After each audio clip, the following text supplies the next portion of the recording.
Shalom. This week's Sedra Behaloscha. One of the flaws of the human condition is the need for people to employ guards to protect them from other human beings. For a species that doesn't eat each other, an outsider would find it curious that human beings expound so much of their resources on armies, police, and private security just to make sure another human being doesn't injure or kill them. We take the need for security for granted in our days. It's just another part of life. But it is truly a sad commentary on human beings' interpersonal relationships that they're necessary. One of the side effects of having guards is the status it conveys. When people are socializing and a contingent of personal guards enters the room, heads turn to see which very important person, after all, who else is important enough that they need a phalanx of guards, has just arrived.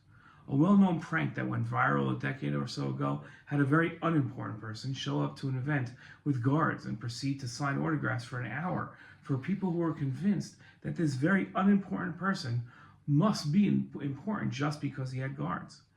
In this week's Torah portion, we study the tribe of Levi's responsibility to guard the Mishkan and the temple. This is the rule for the Levites. From 25 years of age and up, they shall participate in the workforce and the service of the Mishkan. But at the age of 50, they shall retire from the workforce and shall serve no more. They may assist their brother Levites at the Mishkan by standing guard, but they shall perform no labor.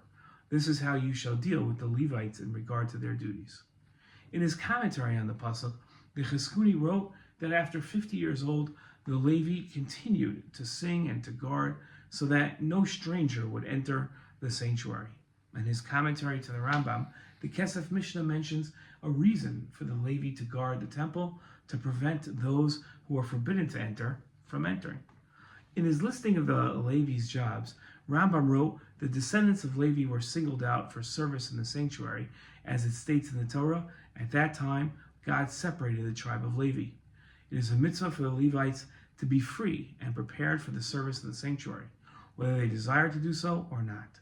The Kohanim and Levim shall serve as guards, and this job was specifically chosen for the descendants of Moshe and Aaron. Rambam also wrote, there is a mitzvah to guard the temple. The mitzvah of guarding the temple applies throughout the night. This mitzvah applies even though there is no fear of enemies or thieves, for the guarding of the temple is an expression of respect for it. A palace with guards is much more impressive, the Rambam wrote, than a palace without guards. The Sefer Chinuch expressed a similar idea.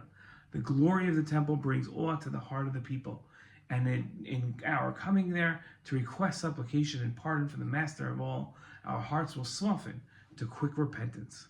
The Chinuch's addition of repentance, of tshuva, to the Rambam's idea of the guards being there to show how great and honorable the temple is, gives us a great insight into the purpose of the temple. From the Rambam's words, it seems the guards are there to lend a sense of awe to the Mikdash. The Chinuch explained that awe is a means to an end to inspire repentance. Repentance requires more effort and therefore makes a greater impression even than sin. Repentance doesn't just bring a person back to where they were before the sin, it improves them to a better place than even before the sin. It takes a great deal to inspire a person to put in such great effort. And since the temple was the place of repentance for so many, it was built and filled with people who made a visit awe and repentance inspiring. Shabbat Shalom.